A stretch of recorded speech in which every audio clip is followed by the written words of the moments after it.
Olá, estamos dando início a mais um programa Debates Le Monde Diplomatique Brasil, uma iniciativa do jornal Le Monde Diplomatique Brasil, em parceria com a TV PUC, com o canal universitário e com a TVT, a TV dos Trabalhadores.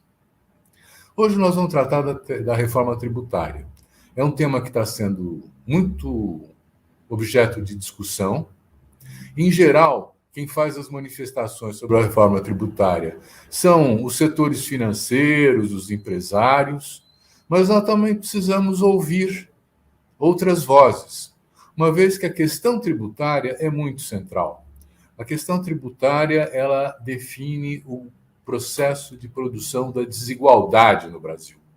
Quando os impostos são cobrados dos mais pobres e os ricos ficam isentos ou pagam muito pouco, né, é aí que tem a origem o processo de desigualdade crescente. O Brasil é dos mais desiguais, se não for o mais desigual país do planeta, né? Para enfrentar essa desigualdade, para entrar na discussão da reforma tributária, um conjunto de entidades da sociedade civil, mais de 70, fizeram uma discussão, elaboraram um documento e, na sexta-feira passada, apresentaram ao Congresso Nacional as suas proposições. E é preciso que a gente conheça o que é essa proposta de uma reforma tributária 3S. A gente fica se perguntando, 3S? Saudável, solidária, sustentável. E para falar sobre isso, nós convidamos duas pessoas que eu vou apresentar para vocês agora, que estão vinculadas a essa articulação da sociedade civil que elaborou essa proposição. Eu quero apresentar para vocês a Livi Gerbasi. Ela é do INESC, né? Ela é graduada em Relações Internacionais, tem mestrado em Economia Política e atua principalmente nos temas de economia política internacional, África, sistemas financeiros, agências de rating, petróleo. Como eu disse, é assessora política do Instituto de Estudos Socioeconômicos, o INESC. Muito obrigado, Livi, de estar mais uma vez com a gente aqui. Sim, muito prazer estar de volta, Silvio. Beleza. Quero apresentar também para vocês o Matheus Fernandes. O Matheus, ele é filósofo, ele é doutor em ciência política, ele atua por 20 anos como consultor em desenho e desenvolvimento de metodologias para processos participativos. Atua diretamente no fortalecimento institucional de organizações indígenas estaduais nos últimos 5 anos, e ele é assessor de advocacy socioambiental do Instituto de Desenvolvimento Sustentável, o IDS.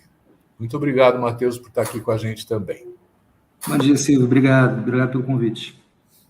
Olha, como eu falei na abertura, né, nós estamos tratando de um tema da maior importância para definir o futuro imediato, né? Como é que vai se definir a tributação no Brasil, quem vai pagar a conta, quem vai deixar de pagar a conta, quem vai deixar de ficar isento porque foi favorecido pelos interesses que governavam o país até há pouco. Então, eu queria primeiro perguntar a vocês, né? Vamos começar com ele. Primeiro, essa iniciativa, como é que ela foi montada? Quem é que está defendendo essa proposta? Antes de entrar no conteúdo da proposta, vamos ver, mas vem da onde? A pergunta foi para mim, né, Silvio? Foi. Deu um barulho aqui. Mas, bom, eu e o Matheus, a gente vai se complementando, né, ao longo da conversa.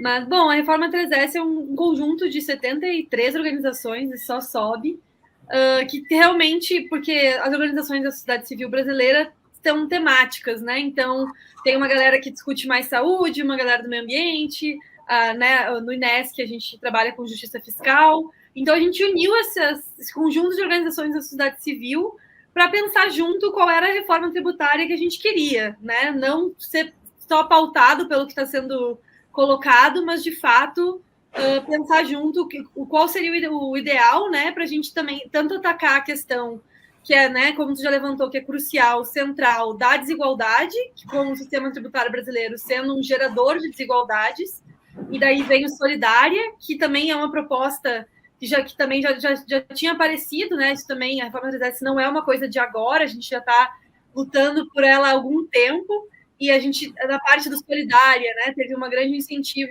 uma grande movimentação ano passado para colocar uma emenda na PEC 45, em uma das PECs, para que, de fato, a gente tivesse uma redução das desigualdades, né, uma reforma solidária por meio da reforma tributária. Então, essa iniciativa já está aí há algum tempo tentando cavar esse espaço no Congresso Nacional, aumentar o debate, porque realmente há uma tentativa de que o debate fique somente no consumo, e isso tira muitas possibilidades de a gente, de fato, reformar o sistema tributário brasileiro.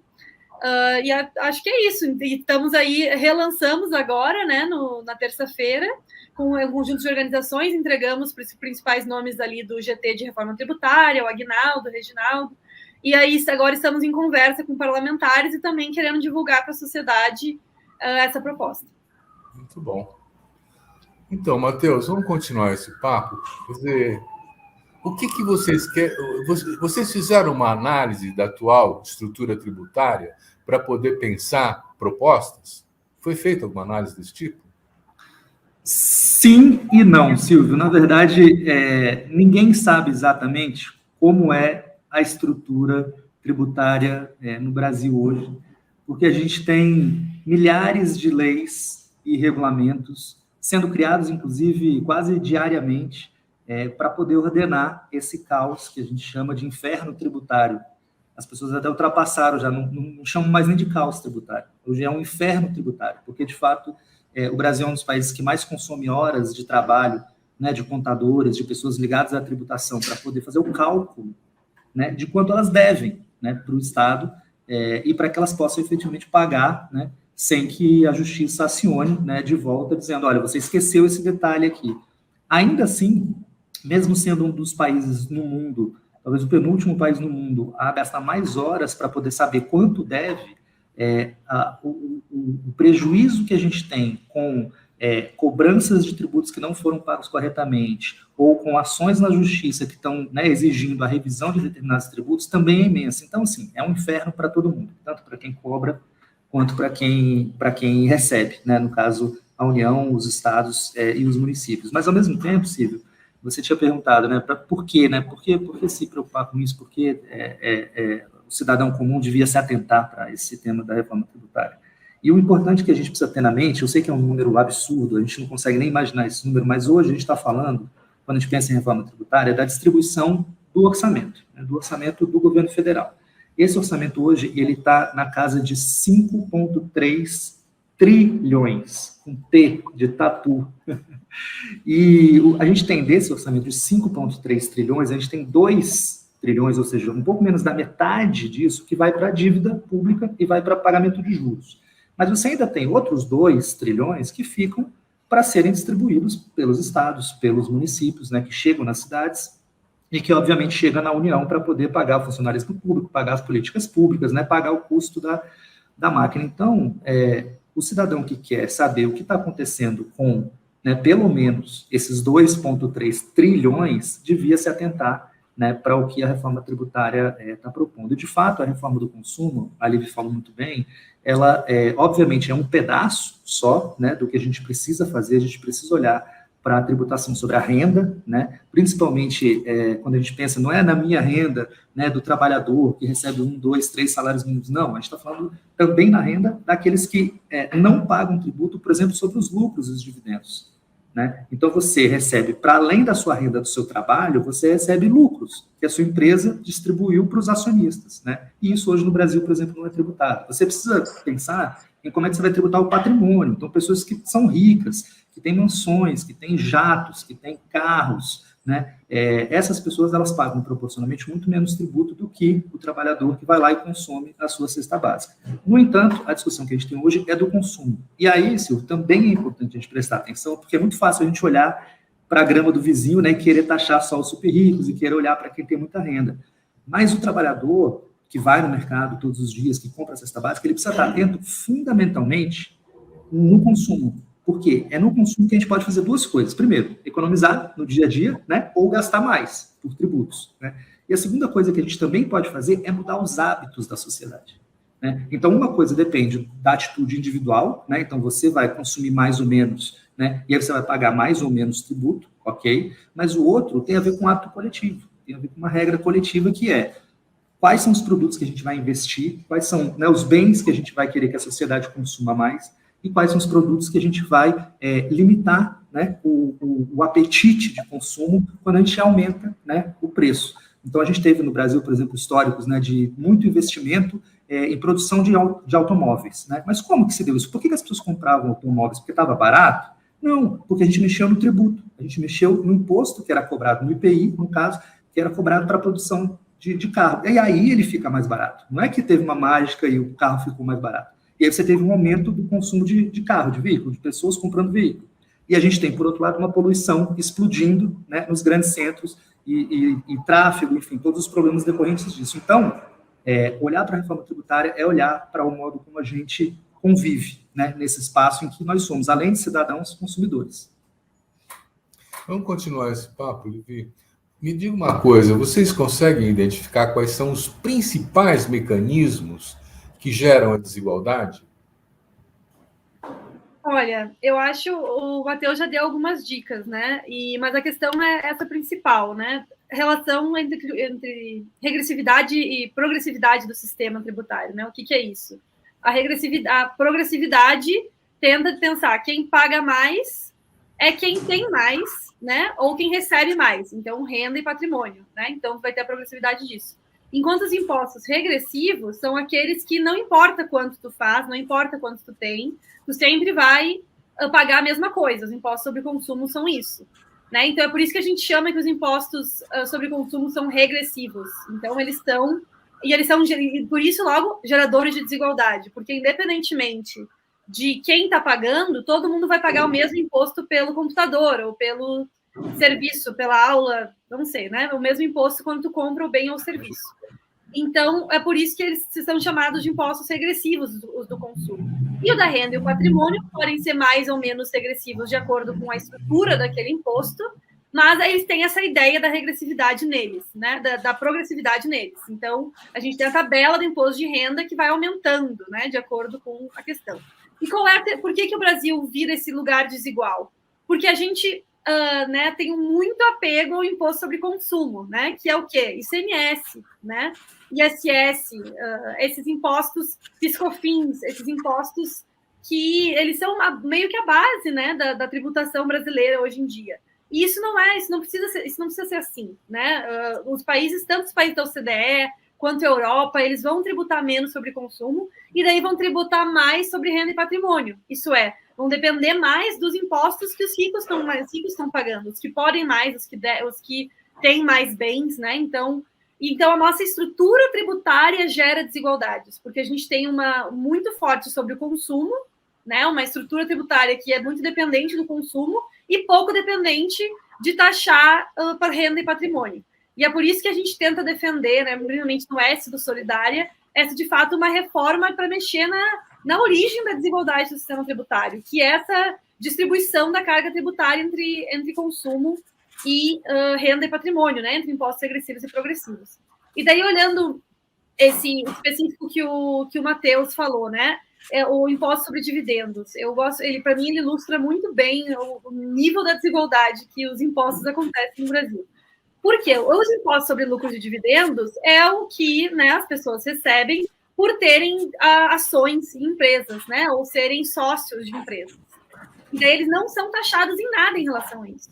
E a burguesia do Brasil, né, os grandes capitalistas, todos eles vão receber assim, eles não vão receber CLT, entendeu? Eles não têm contrato CLT. Eles vão receber por participação de lucros. Então, essa galera não está sendo taxada em nada. E isso é uma exceção absurda do Brasil. Todo o resto do mundo, essa galera é taxada. Porque hoje em dia é uma forma de tu receber renda, né? A gente não pode ignorar isso.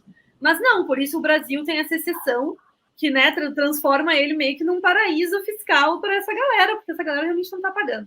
E daí isso se reflete não só na distribuição, na questão da desigualdade de renda, que é a que a gente está falando principalmente aqui, mas é claro que também vai se refletir na desigualdade de raça, na desigualdade de gênero.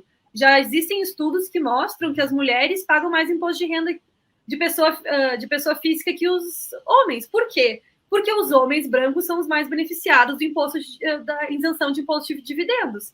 As mulheres que estão no topo não estão lá por causa disso. Então, pode ser por CLT ou por serviço público, por outras questões. Elas não se beneficiam tanto dessa isenção.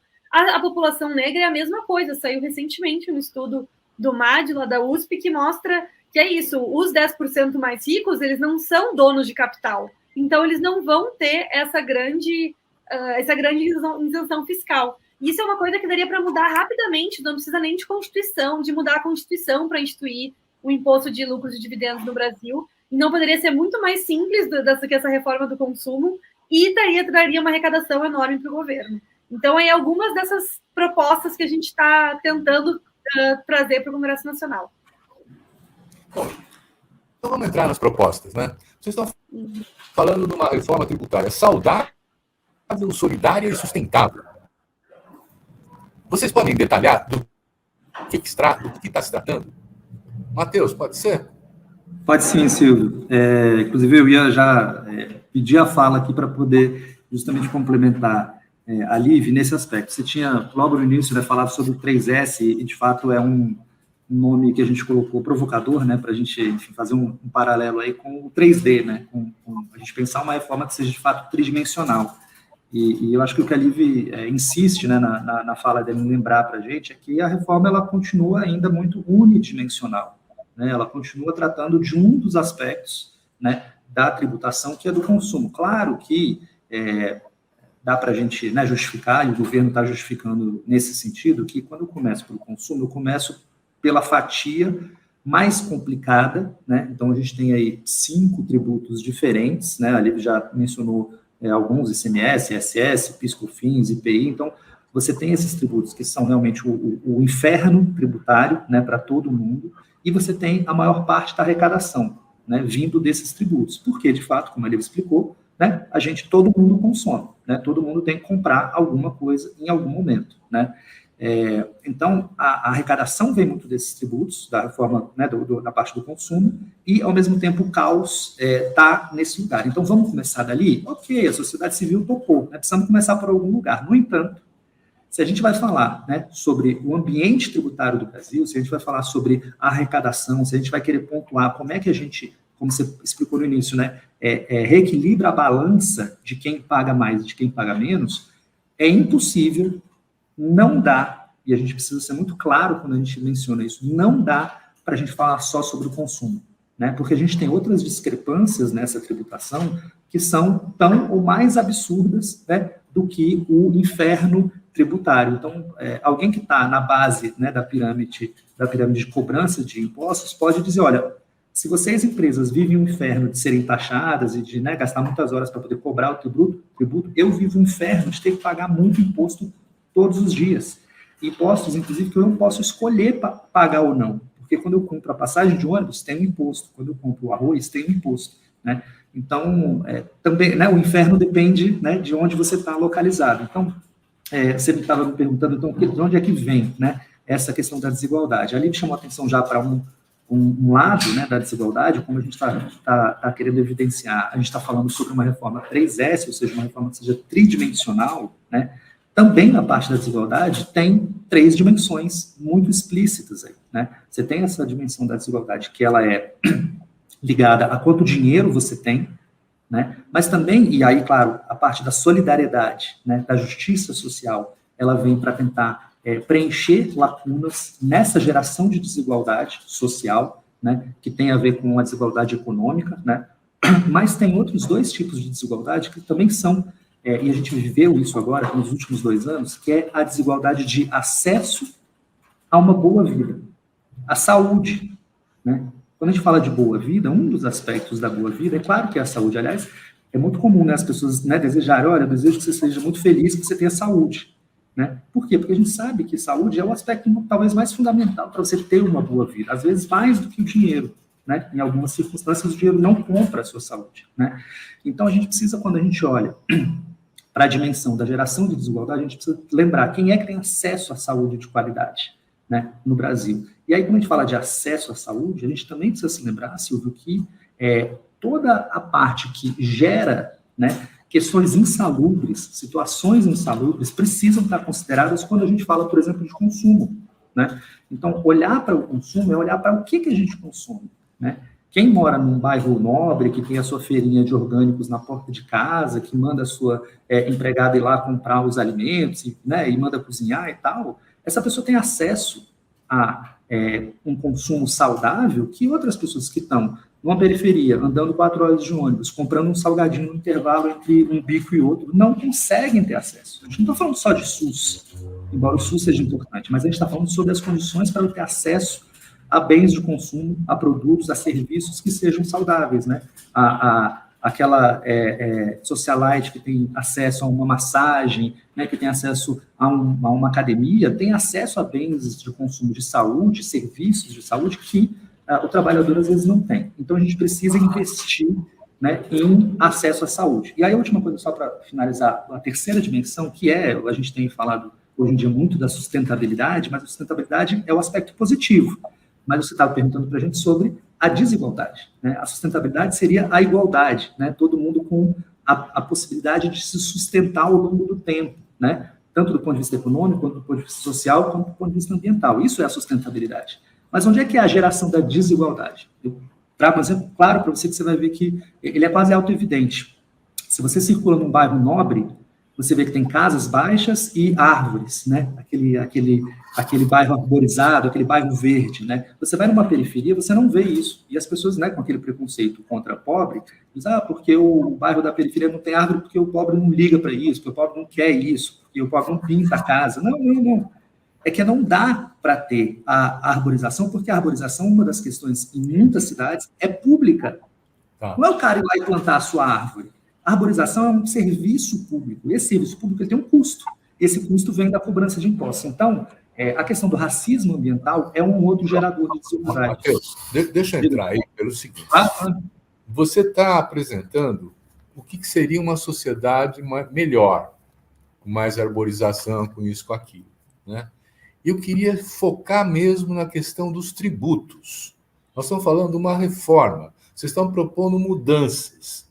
Que mudanças são essas no tributo que vai gerar essas mudanças na sociedade? Mas eu queria focar no tributo. Você pode... Posso te dizer um princípio geral e que ele vai ter que se desdobrar em algumas ações práticas do ponto de vista da tributação.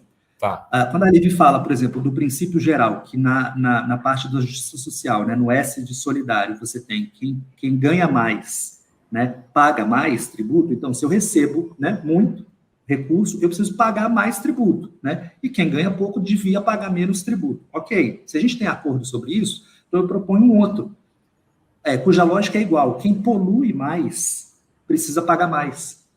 Porque os ricos, eles não só consomem muito, eles não só gastam muito, eles também poluem muito. Tanto que as grandes nações desenvolvidas do mundo são as que mais poluem, são as que mais emitem carbono no mundo, né? Não são as nações em desenvolvimento, as nações do sul global. Não são essas as que contribuem com as emissões, né? O caso do Brasil é um caso atípico, por quê? Porque a gente emite muito por desmatamento. E a gente já sabe hoje que a gente investindo em redução da desigualdade, a gente também tem um impacto na redução do desmatamento, né? Porque a gente sabe que desmatamento muitas vezes, falta de condições de poder explorar outro tipo de atividade. Então, esse princípio de poluir mais, pagar mais, é fundamental. Tem uma outra proposta, Silvio, aí eu queria também escutar a Livi sobre isso, que tem um conjunto muito grande de propostas para a justiça social. Uma outra proposta que a gente tem trazido é do que a gente chama de IBS ecológico. O IBS ecológico essa proposta da reforma tributária, ela trata sobre um imposto, ela trata sobre juntar todos os impostos num só, tá? Esses impostos do consumo, vai juntar num só. Qual é esse imposto? IBS, Imposto sobre Bens e Serviços. O que a gente está propondo é o seguinte, olha, esse imposto único, né, que vai ser cobrado de todas as pessoas ao consumir alguma coisa, ele tem que ter um critério ecológico na hora de redistribuir o que foi arrecadado para os estados e os municípios. Qual é esse critério ecológico que a gente diz? Vou citar 3 para você que são super impactantes, do ponto de vista da qualidade de vida das pessoas. Não é sobre bichinho e plantinha que a gente tem falado só, tá? Mas vamos começar com bichinho e plantinha. Áreas protegidas. A gente precisa ter árvore em pé. E a gente precisa dizer para os municípios e para os estados que tem árvore em pé, que tem áreas protegidas, né, unidades de conservação, inclusive terras indígenas com toda a sua cultura sendo desenvolvida naquele estado e naquele município, isso vale dinheiro. Então, o Estado e o município recebem uma parcela, né, maior, porque ele tem uma área protegida no seu território. Se o prefeito investiu em saneamento ou investiu em tratamento de resíduos sólidos, ou seja, é meio ambiente urbano, ninguém quer ter um lixão do lado de casa, né? Ninguém quer não ter acesso à água potável ou a esgoto tratado. Então, se o prefeito fez obra de saneamento, ou seja, se ele inaugurou bueiro, e nenhum prefeito faz isso porque não dá voto, né? Mas se ele topou fazer isso, se ele bancou isso no município dele, ele precisa ser recompensado, né? Então, a gente vai e redistribui uma parcela maior desse imposto para esse município. E a terceira e última proposta que a gente tem, hoje em dia é muito fácil você verificar o quanto é importante isso, Silvio. Os municípios que toparam fazer um plano de adaptação e mitigação da mudança climática, ou seja, que estão se precavendo diante do desastre climático que está atacando vários municípios. O prefeito que investiu em fazer esse plano, investiu em implementar esse plano, né? Então, ter áreas de habitação mais seguras, né? Ter mais áreas verdes no seu município, o prefeito que topou isso, ele precisa ser recompensado. Muito bom. Está protegendo os da sua população. Entrar na conversa. Então, essa é uma proposta. Então, nós vamos deixar a Livi assistindo o nosso papo, né? Vai lá. Livi, entra um pouco nos pontos da carta, que eu tive a oportunidade de ler o manifesto. Tem algumas coisas lá que são proposições de caráter mais tributário mesmo, não é?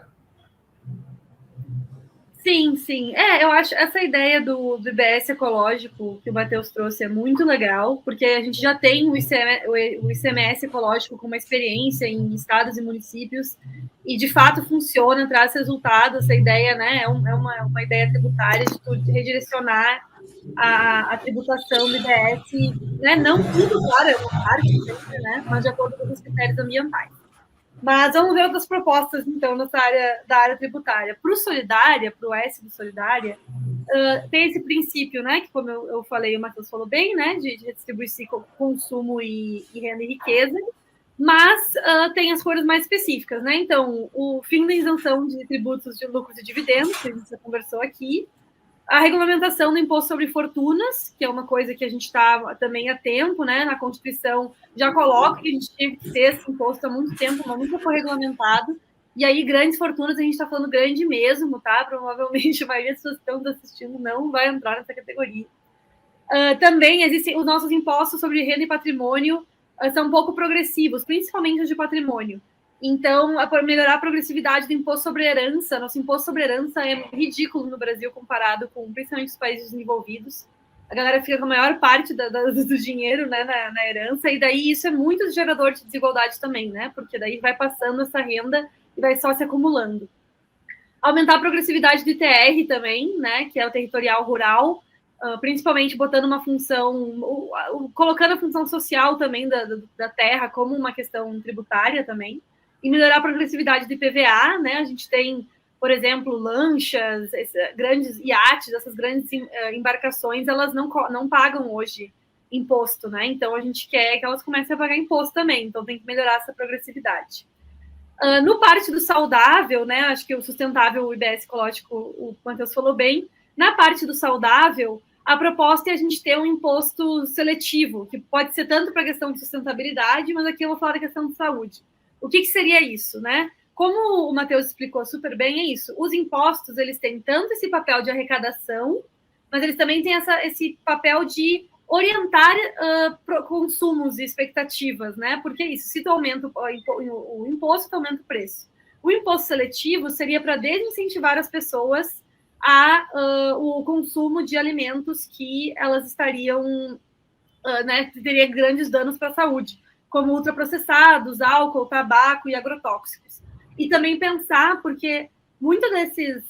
qual o problema, né, de a gente ter, na verdade, no Brasil, não é que, já vou entrar nisso, mas não é que a gente taxa, a gente né, dá incentivo fiscal para essas empresas. Então, é outro nível, né? Mas, bem, agora me perdi. Sim, a ideia é que essa tributação, ela também seja vinculada diretamente ao SUS, porque também, na medida em que a gente deixa esses consumos né, soltos, e isso leva a doenças maiores, o sistema de saúde fica pressionado, né? Então, por isso que a gente pensa em fazer essa vinculação com o SUS. E, por fim, a gente né, tá aí também há alguns anos pressionando para uma reforma mais ampla nos gastos tributários, né, nos incentivos fiscais, no Brasil hoje, que daí tem problema tanto nos 3 S's, tem problema nos incentivos fiscais, né? O que é isso, né? Quando o governo deixa de pagar, deixa de cobrar o imposto de algum setor específico da economia para tentar, de novo, incentivar alguma coisa, né? A gente precisaria de um processo geral de revisão dos incentivos fiscais no Brasil, porque a gente dá incentivo fiscal para agrotóxico, para toda a indústria de bebidas, para combustíveis fósseis, indústria de petróleo, de gás. Todos esses setores, eles não só, não é que eles estão sendo taxados, né? Que a gente dá subsídios para esses setores, então a gente incentiva mais do que o normal esses setores. Então a gente também teria que passar por esse processo de revisão de incentivos. Silvio, se você me permite só adicionar o número ao que a Livi falou, que é estarrecedor. Assim, quando a gente fala de incentivo a determinados produtos, a determinada cadeia, né, produtiva, o pessoal que faz parte dessa cadeia sempre fala, mas é porque a gente precisa de incentivo, porque afinal de contas, né, sem eles a gente não vai produzir, são bens essenciais, são coisas que a gente precisa. Ok, mas olha só o número. Só de agrotóxico, por ano, o governo paga 14 bilhões para ter agrotóxico colocado na sua comida. A gente paga. E quando a gente fala o governo, não é ele lá, é nós aqui. São os nossos impostos. E a gente está escolhendo ou deixando... Você está dizendo, paga por conta da isenção tributária, é isso? A gente paga por conta da isenção. É um benefício. Na verdade, o governo está dizendo o seguinte, olha, eu vou incentivar o uso de agrotóxicos com 14 bi. E aí, quando eu vou para a indústria de combustível fóssil, tudo bem, gente, a gente precisa andar de carro, tá ok, precisando consumir algum grau ainda de combustível fóssil. Se você é dessa vertente, tudo bem, a gente respeita, mas olha só o número absoluto. A gente está falando de 118 bilhões, com B de bola, só em 2021. Né? Então, o governo está adicionando na conta das petroleiras, né, 118 bi em um ano. Por isso a gente vê, né, as empresas de petróleo, aqui no Brasil talvez seja menos evidente, porque a gente tem uma grande empresa de economia mista, né, estatal, mas de economia mista, que é a Petrobras, mas nos outros países é estarrecedor. Você tem Shell, você tem todas essas empresas lucrando trilhão. Tem um lucro de trilhão. E aí, Silvio, esse lucro vai para o capitalista, vai para o sócio da empresa como lucro e dividendo, e ele recebe sem pagar nada de imposto. Essa é a lógica. Eu não sei por que a gente não está na rua fazendo piquete contra isso, entendeu? Eu não consigo entender. Então, você precisaria entender por que não está há muitas décadas sem essas manifestações. É isso.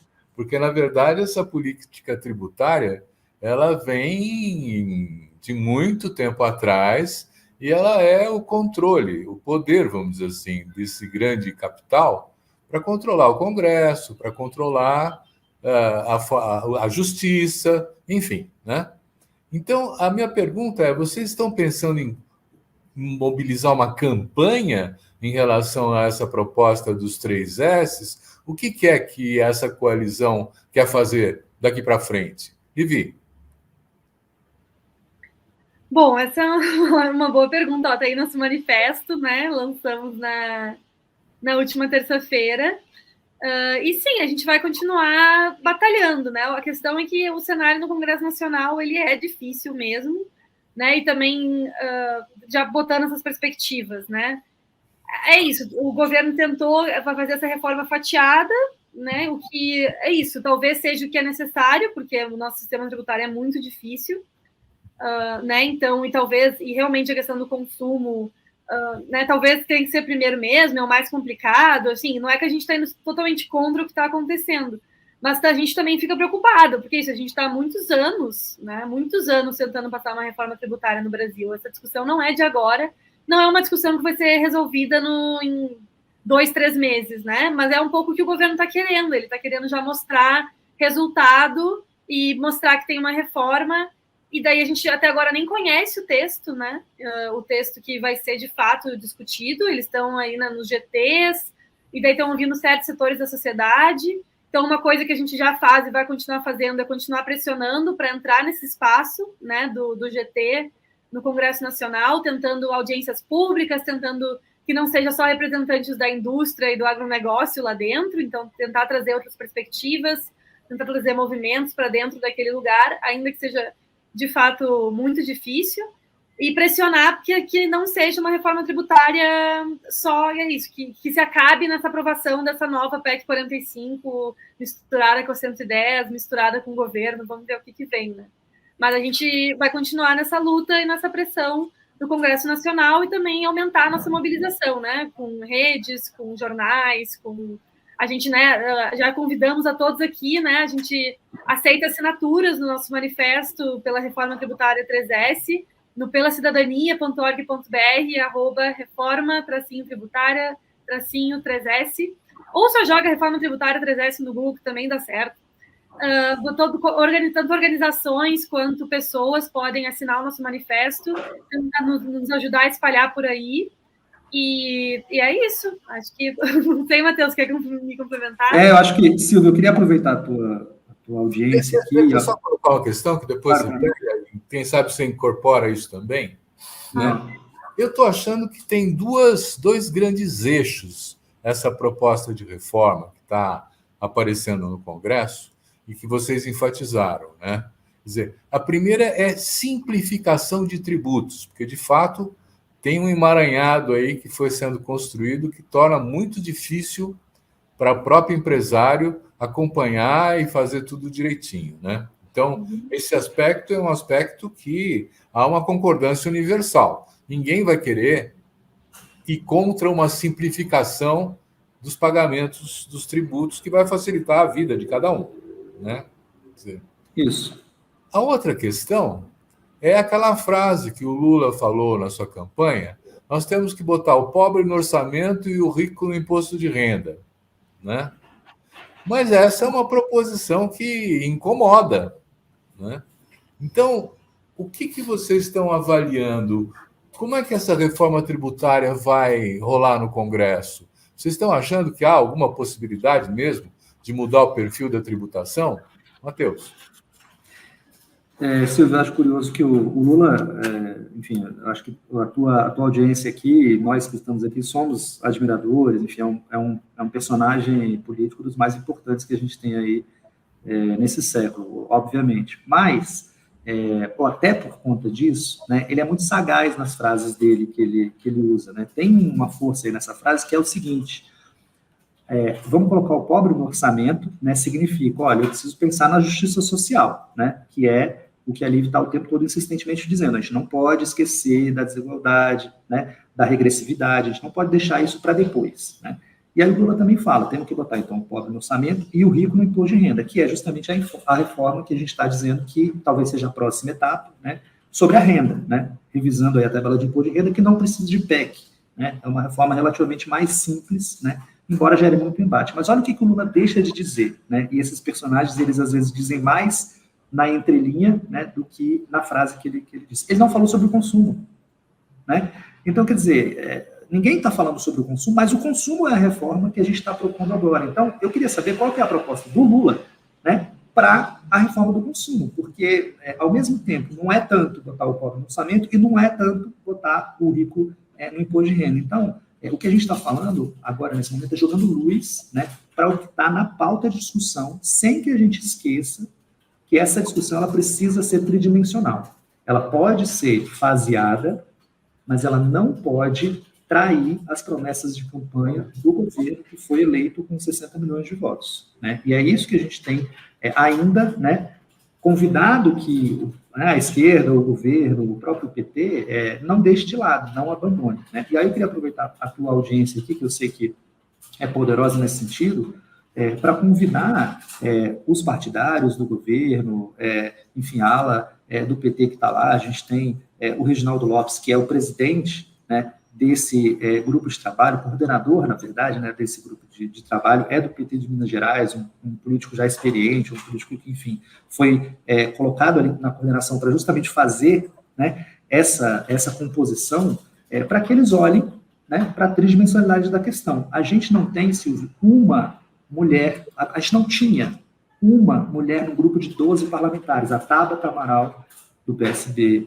de São Paulo, acabou de entrar, né, no meio dessa semana agora, no grupo de trabalho. Não tinha uma mulher, era um grupo só de homens. Né? Outra questão, a gente não tem uma audiência sobre a questão da sustentabilidade, a gente não tem uma audiência sobre a questão da saúde. Quando a gente discute saúde nessa reforma tributária, Silvio, olha só que chocante isso. Sabe quem é que fala? Os planos de saúde privados. E sabe o que eles falam? Vai aumentar muito a tributação. Por quê? Porque é tributo sobre o consumo, né? Então, as indústrias, quando são tributadas, elas recebem, para não ser tributada várias vezes, né? Cada vez que eu compro um insumo, eu compro uma máquina, eu compro um produto, né? Eu pago imposto. Então, na cadeia, o que eu tenho que fazer? Eu tenho que receber os créditos, né, desse imposto que eu fui pagando, porque senão eu pago várias vezes o imposto. Ok, estamos de acordo com isso. Isso é parte da simplificação, né? Eu não ficar tributando várias vezes.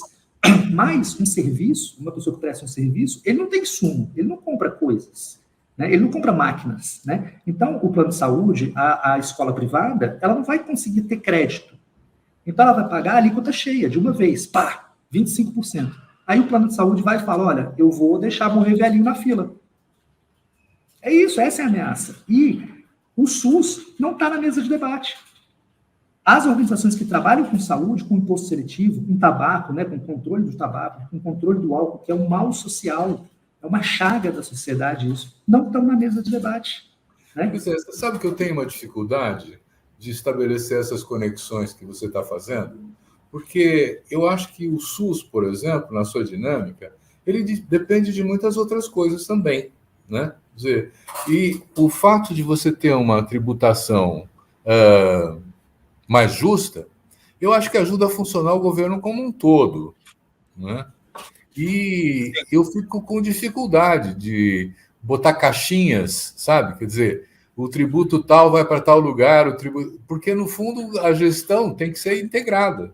Né? Claro. Não, e essas caixinhas, Silvio, elas, na verdade, a gente coloca elas porque, em algum momento, é como a gente...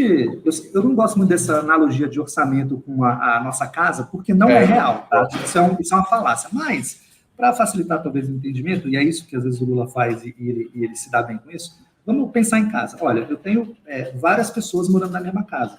Se o orçamento da casa é um só, na hora que eu vou distribuir para as pessoas comprarem as suas coisas, entrou numa caixinha, né? Entrou no bolso de uma pessoa. Então, é mais ou menos isso que eu estou dizendo. Olha, tem um orçamento geral da União e esse orçamento ele vai ser distribuído para a área de saúde, né? E a gente está falando sobre saúde pública, tá? Então, quando o plano de saúde privado ele recolhe o imposto, ele devolve para o governo e o governo distribui para o SUS. Então, não é que o imposto vai para o SUS, porque não existe um imposto, não existe o que a gente chama, a Liv sabe disso, talvez explique melhor do que o carimbo. Não tem uma receita carimbada, que isso aqui vai para tal coisa. Não, tirando saúde e educação, que na Constituição está dizendo que tem que ser destinado recurso para isso, mas as outras áreas não. É meio discricionário que a gente chama, ou seja, o governo pode decidir. E eu também concordo com você, olha, cada época tem, né, precisamos de mais uma coisa, mais outra, então realmente não tem as caixinhas. No entanto, os setores estão lá representados nas audiências, Silvia, é isso que a gente não pode se deixar enganar. Quando a gente fala, é tudo uma coisa só, ok, mas a indústria sabe que não é. A agricultura sabe que não é. E eles estão lá na mesa. Agora, você está focando na tributação sobre o consumo, né? Quer dizer, e a tributação direta, ela não é importante, Livinho? A gente já discutiu bastante aqui, né? Ela seria fundamental a gente estar discutindo a questão direta, né? Com certeza. Essa questão de a gente estar focando tanto em consumo também é que leva a ter essas audiências que só olham para imposto sobre consumo. A gente estava lá, né, uns dias atrás, e realmente está lá cada setor, porque também uma coisa que é um pouco revolucionária que pode ser revolucionária dessa reforma, é que os novos, esse IBS não aceitaria benefício fiscal, né? Então a gente estaria num outro lugar. Só que daí cada um vai lá dizer que tem que entrar na lista de exceções, porque a lista de exceções elas vai aumentando a cada vez que tem uma audiência pública. Então é isso, é essa questão que a gente tem que ter cuidado, e que eu acho que o Matheus estava dizendo, então, né, como é importante a gente entender esses diversos setores e como eles são beneficiados ou não beneficiados pela reforma do consumo, até porque isso, o imposto seletivo ele é para atingir certo setor, o benefício fiscal, ele é para certo setor. Então, por isso que os setores aparecem. Mas a questão da renda, ela seria fundamental, né? A gente tinha que estar discutindo... teve uma mesa sobre isso, né? E não é como se o Congresso, ninguém não vai achar ninguém no Congresso que está dizendo não é importante discutir renda e patrimônio. Não vai achar essa pessoa. todo mundo, o discurso está alinhadinho.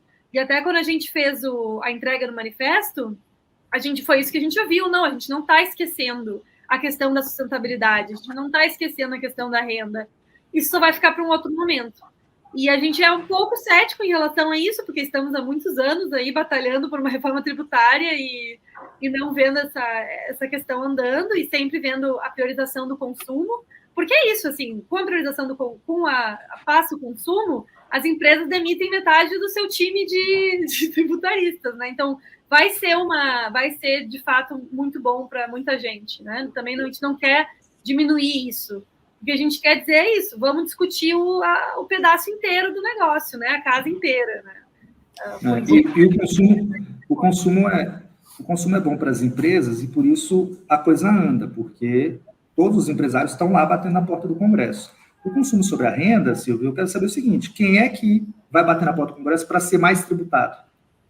Por isso que a gente tem que juntar as pessoas que hoje são muito tributadas, ou seja, o trabalhador, ou aqueles que têm uma renda baixa e ainda assim estão na tabela do imposto de renda, porque a tabela do imposto de renda, como a Lívia explicou, ela vai sendo progressivamente cobrada, né? Você vai aumentando, você vai pagando mais imposto com o aumento da sua renda. Só que, Silvio, a gente precisa dizer isso em alto bom tom. Isso tem um teto, isso tem um limite. Pessoas que ganham acima desse limite, desse teto, que hoje no Brasil é baixo, pagam a mesma coisa. Então, se você recebe 15 mil reais e você recebe 1 milhão de reais, e a gente tem gente que recebe 1 milhão de reais de salário, essas duas pessoas pagam a mesma coisa. Então, a gente precisa pegar as pessoas que recebem 10 mil reais, dar as mãos e ir lá e falar, gente, não dá. Não dá pra... Então, a gente fala do pobre, mas a gente também precisa falar da classe média. A classe média, do ponto de vista do imposto de renda, ela é muito tributada, né? E aí, essas pessoas precisam ir para frente do Congresso, né? Pode até, Silvio, brincando aqui, pode até ir com a bandeira do Brasil, tá? Não me importa, não. Mas precisa ir lá dizer, a gente quer discutir renda no Brasil. Então, mas agora nós estamos chegando mais ao final do nosso programa. Eu avisei que o papo vai rápido, é interessante, né?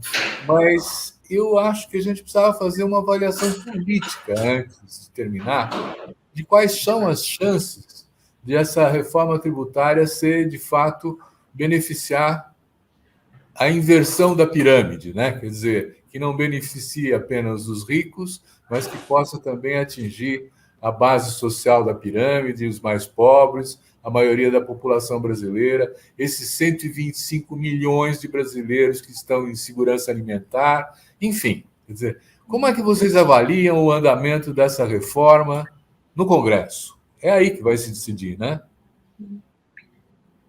Bom, vou começar e daí já me faço a despedida, pelo que eu entendi, né? Mas, bom, é isso. Eu acho que a gente está nos 100 dias do governo Lula, né, Silvio? A gente também, essas questões políticas, a gente está tentando esperar para ver, né? A gente está no começo, aqui em Brasília, né? Eu trabalho aqui de Brasília, dá para ver que está demorando muito para formar os ministérios, para ter gente para pensar as políticas, para ter gente para agir no Congresso.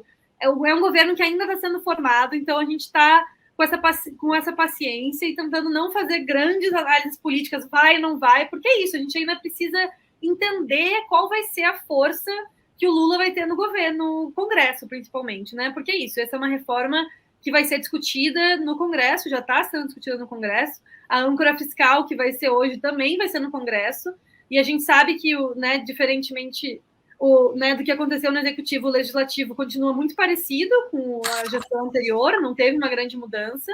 A gente sabe, então, que vai ser difícil para o Lula aprovar, ainda que essa, por exemplo, a reforma tributária não é um projeto do Lula, né? É Lula, mas ali o Lira, Pacheco, né? A princípio tem essa aliança original maior para a reforma tributária, que nos coloca, né, perspectivas positivas. Mas é isso, talvez seja só essa reforma tributária do consumo, que eles já estão mais para frente, que já tem mais consenso e que tem medo que eles passem e digam, passamos a reforma tributária e vamos para o próximo assunto. Tem esse medo, né? Então é isso, a gente também não está querendo já dizer, vai dar certo ou não vai dar certo. A gente está em começo de governo com as melhores expectativas lutando. E acho que é isso que a gente pode fazer por agora. Muito bom. Matheus, sua avaliação, suas últimas palavras. Silvio, eu tendo a ser bastante pessimista com as coisas da política, né? Até por trabalhar com isso cotidianamente, você vai ficando cada vez mais refratário, né? A achar que as coisas vão dar certo. Mas eu tenho a rebeldia do otimismo. Então, a parte otimista em mim, ela fica de maneira muito rebelde, né? Querendo se insurgir, né? Contra esse pessimismo. Então, tem 3 anos que a gente está debruçado sobre esse assunto, né? INESC, Oxfam, ACT, Promoção da Saúde, né? O IDS, que é onde eu trabalho, a gente está absolutamente focado, né? Em elaborar propostas, né? Que sejam razoáveis, que contemplem esse princípio da simplificação, que não aumentem a carga tributária, que tenham um impacto real, né? Um impacto material, um impacto concreto, né? Na vida das pessoas. Por isso eu mencionei para você a questão do IDS ecológico, porque ele vai na base, ele vai lá nas prefeituras, ele vai lá onde está acontecendo o desastre climático. Então, eu acho que se melhora a vida das pessoas, se melhora a vida das prefeituras, né? A gente estava com a marcha dos prefeitos agora em Brasília, está terminando hoje, inclusive. Tem 4.000 prefeitos aqui, né? Se esses 4.000 prefeitos vão ser beneficiados, a gente acredita que tem uma força, né? Essa proposta ela não é um sonho ideal, ela é uma proposta coerente, né? Concreta, robusta e que tem uma força. Então, se eu acredito que o Congresso foi eleito para poder, né, checar com as suas bases o que é que tem força, e a gente sabe que as prefeituras têm um peso, né, de serem base dos parlamentares, então, Silvio, vou te dizer que o meu otimismo rebelde diz, não, eu acho que vai, dessa vez vai. Por quê? Porque antes, a gente, né, como eu te falei, há 3 anos, né, a gente está batalhando por isso, você tinha um executivo que não tinha a força para poder fazer a proposta andar. Agora você tem um executivo com essa disposição. A proposta, a gente precisa sempre lembrar, é do Congresso, para a gente cobrar a pessoa certa. Não adianta ela bater na casa do Lula e falar, Lula, cadê a reforma tributária? Não, isso é o Congresso, isso é Lira e Pacheco, e Lira em particular, porque está na Câmara, né? Mas, agora a gente tem o Executivo também pressionando. E aí, o que a gente tem que cobrar do Executivo? É a próxima etapa. Por quê? Porque essa etapa, se está na mão do Congresso, o Executivo vai pressionar para andar. Mas a próxima etapa, ou seja, tudo isso que a Liv falou aqui, que a gente não pode esquecer, renda e patrimônio, é o Executivo que vai ter que pautar. É o Lula que vai ter que lembrar que agora chegou a hora de colocar o pobre no orçamento e botar o rico no imposto de renda. É o Haddad que vai ter que dizer, olha, como é que a gente vai colocar o pobre no orçamento e como é que a gente vai botar o rico no imposto de renda. E aí mandar a proposta para o Congresso. E a gente vai estar vigilante lá e disposto a fazer a próxima discussão sobre isso. Muito bom. Eu também tenho uma expectativa positiva. Eu acho que o governo Lula agora está conseguindo, nessa coalizão ampla democrática, né, criar umas condições para aprovar uma reforma tributária que não vai ser tudo aquilo que a gente quer, mas que vai melhorar um pouco a situação de agora. Bom, eu agradeço muito a Livi Gerbasi e ao Matheus Fernandes por esse papo. Baixem aí o manifesto, hein? Então, o manifesto vai estar disponível nessa linha de link que nós vamos apresentar aqui durante o programa, né? E agradecer também a você que nos assiste, dizendo que semana que vem tem mais. Obrigado.